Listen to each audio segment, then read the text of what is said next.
আপনার নাম কি এবং আপনি যে জাসদ থেকে কবে বিএনপিতে যোগদান করেছেন বলেন তো একটু বিস্তারিত। আমি মোহাম্মদ ওস্তম আলী আখন্দ, আমি যুবন বাহিনীর সাবেক চেয়ারম্যান। আমি বিগত দিনে সাগাটা থানা জাসদের সেক্রেটারির দায়িত্ব পালন করেছি দীর্ঘ 18 বছর। কিন্তু আমি বিগত ইউনিয়ন পরিষদ নির্বাচন থেকে আমার সঙ্গে রাজনৈতিকভাবে আমার এই যে বনাবনি হচ্ছিল না। আমি শুধু একা না, আমাদের জাসদের প্রত্যেকটা ইউনিটে সমস্ত লোকজন প্রায় 70 জনের মতো আমরা একসঙ্গে পদত্যাগ করেছি।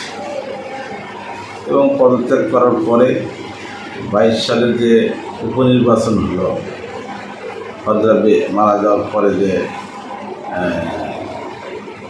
উপনির্বাচন, সেখানে নাহিদুজ্জামান নিশাদকে সাথে নিয়ে স্বতন্ত্র প্রার্থী হিসেবে তার পাশে ছিলাম এবং দীর্ঘদিন যাবৎ তার রাজনৈতিক ইয়েতে আমরা একসঙ্গে কাজ করেছি।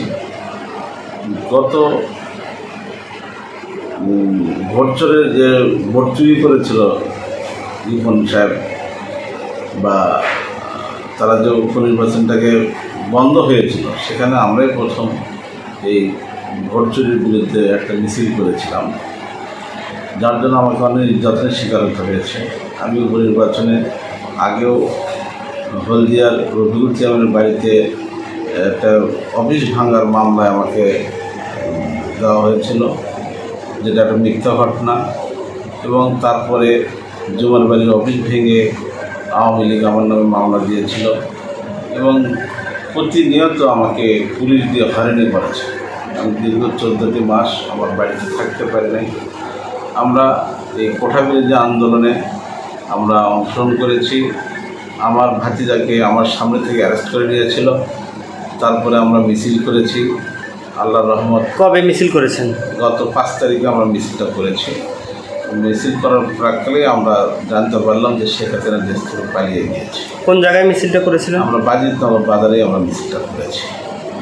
আপনি কবে বিএনপিতে যোগদান করলেন? আমরা বিগত 15/5/2024 বগুড়া মনির সাদিক সাহেবের সাথে আমরা কাছে যোগদান করে সেখান থেকে আমরা 10টার সদস্যবরণ সংগ্রহ করেছি। ধন্যবাদ।